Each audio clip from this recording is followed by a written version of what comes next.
राधिका और नवीन को आज तलाक के कागज मिल गए थे। दोनों साथ ही कोर्ट से बाहर निकले।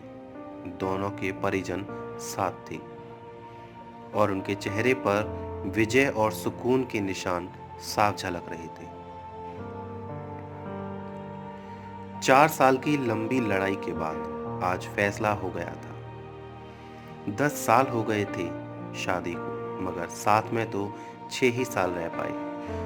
4 साल तो तलाक की कार्यवाही में ही लग गए। राधिका के हाथ में दहेज के सामान की लिस्ट थी, जो अभी नवीन के घर से लेना था, और नवीन के हाथ में गहनों की लिस्ट थी, जो राधिका से लेने थे।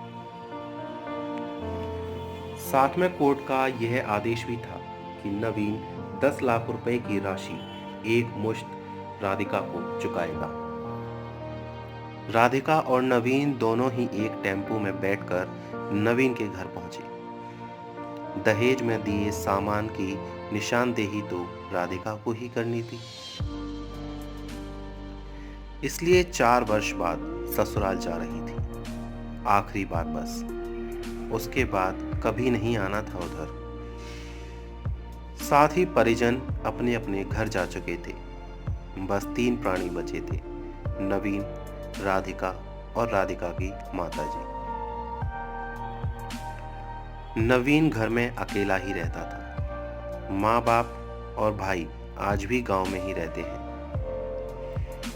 राधिका और नवीन का इकलौता बेटा, जो अभी 7 बरस का था, कोर्ट के फैसले के अनुसार बालिग होने तक वह राधिका के पास ही रहेगा। नवीन महीने में एक बार उससे मिल सकता है। घर में प्रवेश करते ही पुरानी यादें ताज़ा हो गई।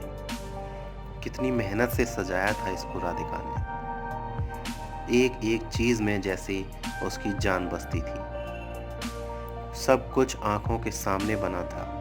एक एक ईंट से धीरे धीरे बनते हुए घर को देखा था। सपनों का घर था उसका। कितनी शिद्दत से नवीन ने उसके सपने को पूरा किया था। नवीन थका हारा सा सोफे पर पसर गया और बोला, ले लो जो भी कुछ चाहिए तुम्हें, नहीं रोकूंगा मैं। राधिका ने अब गौर से नवीन को देखा। 4 साल में कितना बदल गया है। बालों में सफेदी झांकने लगी है। शरीर पहले से आधा रह गया है। 4 साल में चेहरे की रौनक भी गायब हो गई है। वह स्टोर रूम की तरफ बढ़ी, जहां उसके दहेज का अधिकतर सामान था।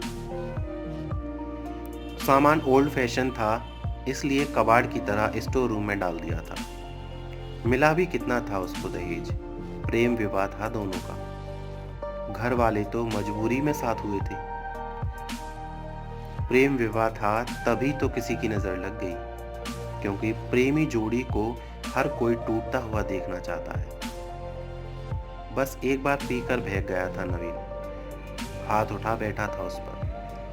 बस वो गुस्से में मायके चली गई थी। फिर चला था लगाने सिखाने का दौर। इधर नवीन के भाई भाभी और उधर राधिका की माँ। नौबत कोर्ट तक जा पहुंची और आज तलाक हो गया। न राधिका लौटी और न नवीन लाने गया। राधिका की माँ बोली, कहाँ है तेरा सामान? इधर तो नहीं दिखता। बेच दिया होगा इस शराबी ने। चुप रहो माँ। राधिका को न जाने क्यों नवीन को उसके मुंह पर शराबी कहना अच्छा न लगा। फिर स्टोर रूम में पड़े सामान को एक एक कर लिस्ट में मिलाया गया। बाकी कमरों से भी लिस्ट का सामान ले लिया था। राधिका ने सिर्फ अपना सामान लिया, नवीन के सामान को छुआ भी नहीं। फिर राधिका ने नवीन को गहनों भरा बैग पकड़ा दिया। नवीन ने बैग वापस राधिका को दे दिया। रख लो, तुम्हें नहीं चाहिए, काम आएंगे तुम्हारी मुसीबत में। गहनों की कीमत करीबन 15 लाख से कम नहीं थी। क्यों? कोर्ट में तो तुम्हारा वकील कितनी दफा गहने गहने चिल्ला रहा था। कोर्ट की बात कोर्ट में खत्म हो गई राधिका। वहां तो मुझे भी दुनिया का सबसे बड़ा जानवर और शराबी साबित किया गया है। सुनकर राधिका की मुंह नाक मुंह चढ़ाई। नहीं चाहिए, वो 10 लाख भी नहीं चाहिए। क्यों? कहकर नवीन सोफे से खड़ा हो गया। बस यूं ही, राधिका ने मुंह फेर लिया। इतनी बड़ी जिंदगी पड़ी है, कैसे काटोगी? ले जाओ, काम आएंगे। इतना कहकर नवीन ने मुंह फेर लिया और दूसरे कमरे में चला गया। शायद आंखों में कुछ उमड़ा होगा जिसे छुपाना भी जरूरी था। राधिका की माताजी गाड़ी वाले को फोन करने में व्यस्त थी। राधिका को मौका मिल गया।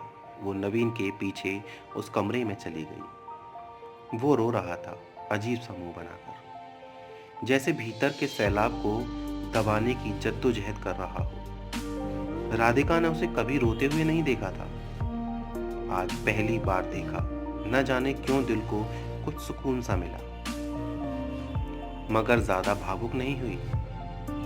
सधे अंदाज में बोली, इतनी फिक्र थी तो क्यों दिया तलाक? मैंने नहीं दिया, तुमने दिया है। दस्तखत तो तुमने भी किए थे, माफी नहीं मांग सकते थे? मौका कब दिया तुम्हारे घर वालों ने? जब भी फोन किया काट दिया। घर भी तो आ सकते थे, हिम्मत नहीं थी? तभी राधिका की मां आ गई। वो उसका हाथ पकड़कर बाहर ले गई। अब क्यों मुंह लग रही हो इसके? अब तो रिश्ता भी खत्म हो गया है। माँ बेटी बाहर बरामदे में सोफे पर बैठ गई, गाड़ी का इंतजार करने लगी। राधिका के भीतर भी कुछ टूट सा रहा था, दिल बैठा जा रहा था। वो सुन्न सी पड़ी थी। जिस सोफे पर बैठी उसे गौर से देखने लगी। कैसे कैसे बचत करके उसने और नवीन ने वो सोफा खरीदा था। पूरे शहर में घूमी तब यह पसंद आया था। फिर उसकी नजर सामने तुलसी के सूखे पौधे पर गई। कितनी शिद्दत से देखभाल किया करती थी। उसके साथ तुलसी भी घर छोड़ गई थी। घबराहट और बढ़ी तो वह उठकर फिर से भीतर चली गई। माँ ने पीछे से पुकारा, मगर उसने अनसुना कर दिया। नवीन बेड पर उल्टा पड़ा हुआ था। एक बार तो उसे दया आई उस पर, मगर वह जानती थी कि अब तो सब कुछ खत्म हो चुका है, इसलिए उसे भावुक नहीं होना है।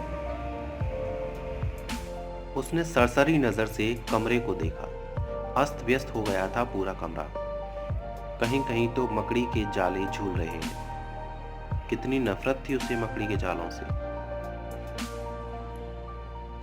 फिर उसकी नजर चारों ओर लगी उन फोटो पर गई जिनमें वो नवीन से लिपट कर मुस्कुरा रही थी। कितने सुनहरे दिन थे वो। इतने में माँ फिर आई, हाथ पकड़कर फिर उसे बाहर ले गई। बाहर गाड़ी आ गई थी। सामान गाड़ी में डाला जा रहा था। राधिका सुन सी बैठी थी। नवीन गाड़ी की आवाज सुनकर बाहर आ गया। अचानक नवीन कान पकड़कर घुटनों के बल बैठ गया। बोला, मत जाओ, माफ कर दो। शायद यही वो शब्द थे जिन्हें सुनने के लिए 4 साल से तड़प रही थी राधिका। सब्र के सारे बांध टूट गए थे। राधिका ने कोर्ट के फैसले का कागज निकाला और फाड़ दिया, और मां कुछ कहती उससे पहले ही लिपट गई नवीन से। साथ में दोनों बुरी तरह रोने लगे। दूर खड़ी राधिका की मां समझ गई कि कोर्ट का आदेश दिलों के सामने कागज से ज्यादा कुछ नहीं है। काश उनको पहले मिलने दिया होता।